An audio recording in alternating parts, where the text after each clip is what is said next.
Welcome back. The next corporate on our radar is Kaveri Seed. It's reported a strong Q3. The other income has boosted the company's profitability. Revenues up 14.5%. Margins too have expanded on a year-on-year basis from 6%.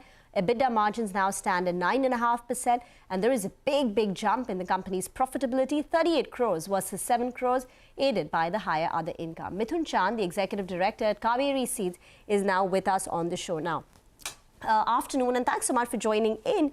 You operate in various categories. Maize is one of your big ones. You also have exposure to hybrid rice, selection rice, vegetables. Could you give us the volume growth in each of these segments and the outlook as well going ahead? Where is it that you are seeing big growth? Where is it that growth could be a bit subdued? Good afternoon. This quarter we had a very good quarter when compared to the previous quarter. We have grown in all segments, not only in maize, we have grown in wheat, hybrid rice, vegetables, and even in other small segments. So all across the board, we have gained growth in all these segments. And as an industry also, we are seeing a good positivity coming up, and our new hybrids are really doing well. If you see the contribution of the new hybrids when compared to the previous year, are up to 34% from 19%. So these are very much accepted by the farmers, and going forward, fourth quarter is anyway a lean quarter for us, but even for the next year, we see a good positivity in terms of accepting our seeds, and we have very good, strong pipeline hybrids for the coming future. Okay. So we see a growth of around like 12 to 15% as the top line growth and close to 20% as EBITDA growth. Even in this quarter, we have witnessed like the EBITDA margins are slightly improved compared to the previous 9 months, and I think this will be sustainable, more than sustainable. Even we have a fair chance of increasing the EBITDA margins going out to the 28 to 30% levels. Okay, so margins by the end of this year, you're saying will be around 28 to 30%.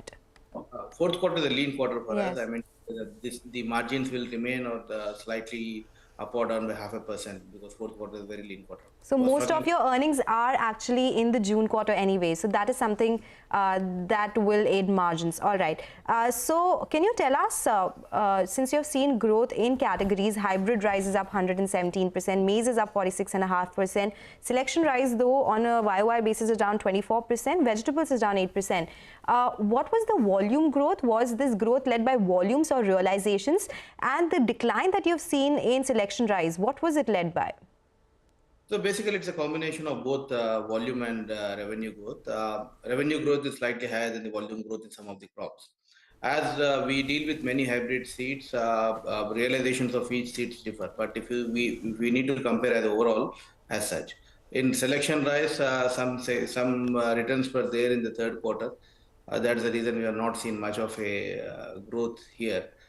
But overall, if you see a selection rice, we have grown as close to a 15 to 20% on year-on-year basis. Sir, in your presentation, you've said exports continue to be very strong. You're presently exporting to Pakistan, Sri Lanka, Bangladesh, and Vietnam. What percentage of your revenues come from exports? What is the growth that you are seeing there? And do you have any target in mind? As of now, it only contributes to 2% of the total revenue. Okay. But we are very confident that going forward, it will contribute to nothing less than 10% in the next 5 to 7 years. As we are targeting not only the neighboring countries, we are even targeting the Southeast Asian countries and the African countries. We have started registering our hybrids in these countries. But seed is a different segment where it takes some time for the acceptance. Once the farmers have accepted the seed, we see a very good growth and opportunity in export business. So that's the area where we are concentrating more on. Okay. I wanted to understand, is maize your high margin business? Because you have seen growth of around 46.5% on a YY basis here. What was the volume growth here? What was the realization like? And will this continue to be the higher pie for your business overall? If you see the margins in oral crops where we operate, all the margins are good. Except for the cotton where we have seen some sort of a pressure in terms of realizing in cotton. But whereas in all other crops, we have enjoyed good margins, even if you're not only in maize, even in rice, even in selection rice, vegetables, we have a good margins. So margins as a overall, as a non-cotton segment, we have close to 30% plus or minus in each segment where we operate. And going forward also, these are much sustainable, and we think we are pretty confident the margins can even be more going forward. As the scale goes up, definitely the volume, the margins also will improve. Okay, we'll leave it to that. So it's a short conversation today, but we've got so many mid-cap earnings to track today, and the markets too are under pressure. Thank you very much for joining in. That's the word coming in from Kaveri Seed. We'll slip into a very short break. On the other side, we'll get you more on the market.